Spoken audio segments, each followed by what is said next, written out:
All right, we got to talk about it. Dune Part 2, directed by Denis Villeneuve. Just hit the big screen, and I got to say, went into it with some real anticipation for this one, because this could be the first good or great 2024 movie that we've gotten. We've seen a lot of stinkers so far this year, and it's been kind of a bummer year, but going into March, there's some hope for us, and the hope is Dune.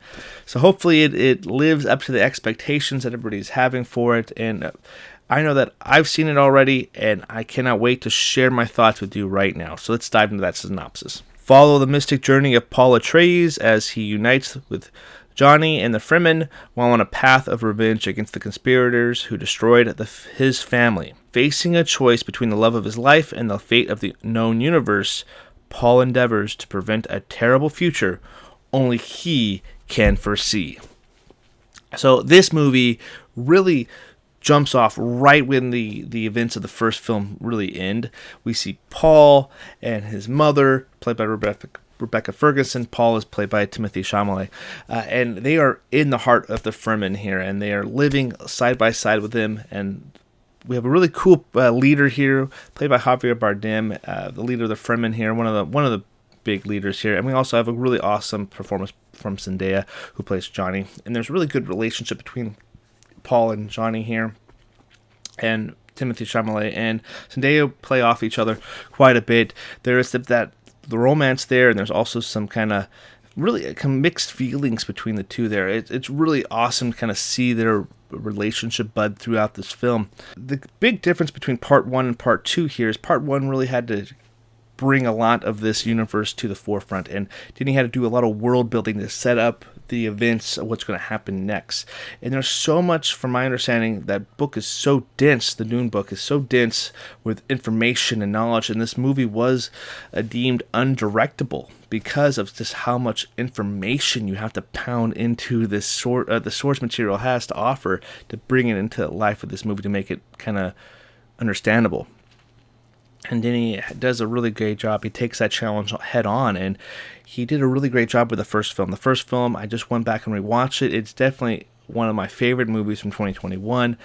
I actually really liked that first one so much. I think I've only watched Part 2 once now, so I really like Part 1 a lot. So it's going to be really hard to beat that one. However, it's a great film that just flies by. Part 2, they don't have to worry about that exposition anymore. There is some of that, and there's some of that world expanding in this film. However, we are really getting a lot of more action set pieces here, and Denis is a master filmmaker, and he was able to tell this really complex story in 2+ hours long, and really feels like it flies by because of how he paces his movies. It is kind of breathtaking to watch, and some of the big set pieces here are brilliant to see. We do get a lot of new actors that we didn't get to see in the first one a lot. We get a more expanded role from Zendaya, who was the big highlight. She's going to be in this first one, but she was really not really in it too much. But her character's expanded, and you get to feel more of her presence there too. A lot of big notable actors, Oscar-nominated actors, are popping up in this movie too. We have Austin Butler himself is in it. We have Florence Pugh, Christopher Walken in here as well, and a few other people popping up here and there. But those three additions are really interesting for this universe. Florence Pugh plays this princess character who's the daughter of Christopher Walken's, which is kind of weird, but she really is pretty good in this one. Not as my favorite performance of hers, but I want her character to expand a little bit more. And if they ever did a Part 3, I think that we're definitely going to see that character expand quite a bit. Christopher Walken's character, it's fine. I think he's probably my least interesting character in this new one, but he's pretty good. But the guy I really want to shout out here is Austin Butler, man. This guy is definitely going to be for sure in our Pinot Awards. He's going to be nominated for me. I really liked his performance here. It's definitely completely different than the Oscar nom that he got for Elvis, and rightfully so. He definitely did a transformation here, and he was a formidable foe, and I couldn't wait to see the fight between Atreides and Austin Butler's character, Fade Ratha. I think the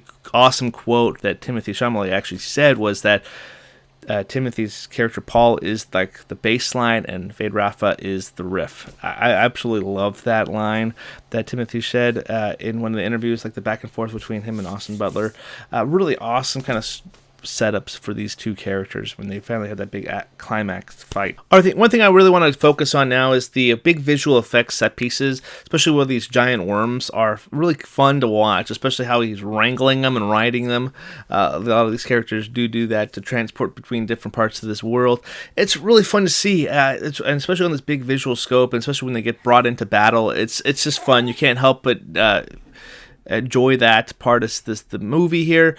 And I do look like how I said, like, there's not a whole lot of world building, but there still is. There's the whole mystery of the Reverend Mothers is very interesting there, and especially what's on the south end past the storm part of this world. There's a lot more to explore, and I don't want them to rush Dune 3, and I think Denis even said that he's not going to do so. And the more I talk about this, the more I'm kind of really liking this second part here. I still want to watch it again because I feel like it's we can't just rush and say, oh, this is the best movie of all time, because there's so many awesome movies out there. And I love the praise for this movie, and especially getting people excited to go back to the theater, considering that the 2024 hasn't been a great year for movies, but having a film being heralded as one of the best sci-fi movies is a very promising and fun thing to talk about. However, for me, I don't know if it's quite there yet. There is a lot of good building blocks that this movie does do to set up one of the best, sci-fi movies of all time. And I think after a couple more rewatches, I could probably be in that conversation too. It's really hard to discredit saying like this is the best one when there's so many great sci-fi movies. The Star Wars, the OG trilogy, the Alien franchise. You even got movies like 2001: Space Odyssey, who are all deserving movies to be in this conversation. And there's so many more that I haven't even mentioned here. But Dune Part 2 is such a fascinating film, and I really want to go back and watch it, because I liked my rewatch of Dune Part 1 this last week so much more than the original viewing of it, because I understand more of the world now, and the performances here too.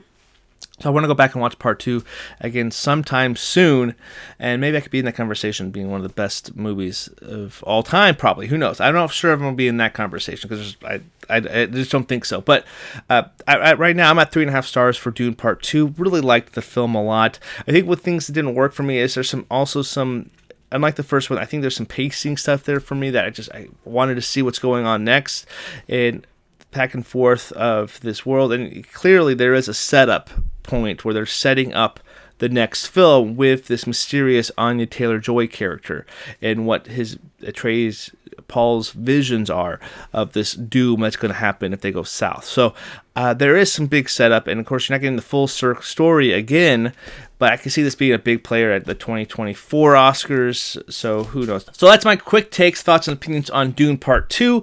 You guys are in luck this week. We're going to have a longer conversation of Dune, because the guys are going to be on the main podcast. Terry, Zach, and Todd are also going to be talking about Dune, so make sure to look out for Dune Part 2's second review on the channel coming very soon. My name is Adam. Thank you guys so much for watching. Until next time, I'll see you in the next one.